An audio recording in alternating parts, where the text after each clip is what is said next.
merong isang individual na nagbigay ng statement noong April 28 at May 6 na meron siyang aligasyon na yung isa doon sa 18 Marines, may relasyon sila. May relationship sila at napag-usapan nila, alam niya yung nangyayari dito sa 18 Marines na to at may allegation na may binayad. At pinangalanan si dating Congressman Mike Defensor na siya yung nag-offer ng halaga ng 5 million para maging testigo nga, lumabas mag-press conference. Kaya naman, ginawa namin... Sir, with your kind indulgence po, other matters na po ito. Sa ngayon po kasi sir, nakatutok po marami sa nangyayari po sa Senado at may mga appearance po ngayon ng actually 18 Marines, although they've clarified na hindi naman talaga Marines lahat po yun, meron po mga civilian, meron mga ibang branch ng kasundaluhan sila kasama. But we'd like to ask you sir, ano po ba yung pinaka-update na po ng investigation ng NBI with regards to them? Kasi nagpunta po sila rito, wala pa po kayo, but they gave their statements at doon po sa kanilang mga binigay ng mga pahayag ay meron pong ilang mga pinirmahan, pero meron din pong hindi po pinirmahan. Meron na po bang pinaka-update po ang NBI regarding po dito sa investigation po, kakahinggil po sa 18 Marines? Napaka-sakto ng tanong ni John Consulta. Well, totoo yan, no? Bago ako pumunta rito, nakita ko yung parang there's an ongoing yata na pangyayari dyan sa Senate. And regarding to sa 18 Marines, alam naman ninyo, I think all of you covered it, na natapos na namin yung pag-imbestiga sa kanila, pinatawag namin yung 18, natanong namin isa-isa, at meron na kaming dokumento, recorded yung pagtatanong sa kanila, yung 18, 5 doon sa 18, pinirmahan yung kanilang statement, yung tanungan, yung parang question and answer. Yung 13 hindi nakapirma dahil nasabi ko na ito noon, pinigilan ni Attorney Balikod na pirmahan. Gusto pa nga punitin niyang yung testimonya na yan. Kami naman, on our end, natapos na namin yung report, pinorward namin sa Ombudsman at sa DOJ for proper disposition. We have recommendation doon. Pero ang nangyari kasi ngayon, mabutit na tanong mo, muli naming binuksan yung pag-iimbestiga rito kasi merong isang individual na nagbigay ng statement noong April 28 at May 6 na meron siyang aligasyon na yung isa doon sa 18 Marines, may relasyon sila. May relationship sila at napag-usapan nila, alam niya yung nangyayari dito sa 18 Marines na to at may allegation na may binayad. At pinangalanan si dating Congressman Mike Defensor na siya yung nag-offer ng halaga ng 5 million para maging testigo nga, lumabas mag-press conference. Kaya naman, ginawa namin, kinuha na namin ng statement dito at pirmado, recorded yung statement nitong individual na ito, nandito sa amin.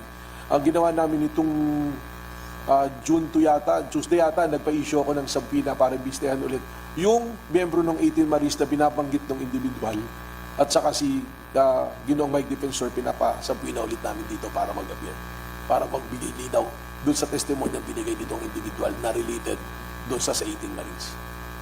Doon po sa alok na pera, paano po yung dynamics po nun? Paano po in-offer? In what way po sila babayaran? Well, may statement siya na parang initially parang 700,000 tapos parang in tranches babayaran siya. Yun nga yung gusto naming linawin. Bukod sa gusto naming malaman kung totoo talaga yung statement nitong individual na to, gusto naming linawin kung ano yung mga pangyayari talaga dito. Will you be in liberty sir to divulge kung ano po yung relasyon niya doon sa member ng 18 Marines na po niya? Gano'n po siya ka-credible sa inyo pong tingin? Yung anak ng 18 Marines ay kanyang kapartner.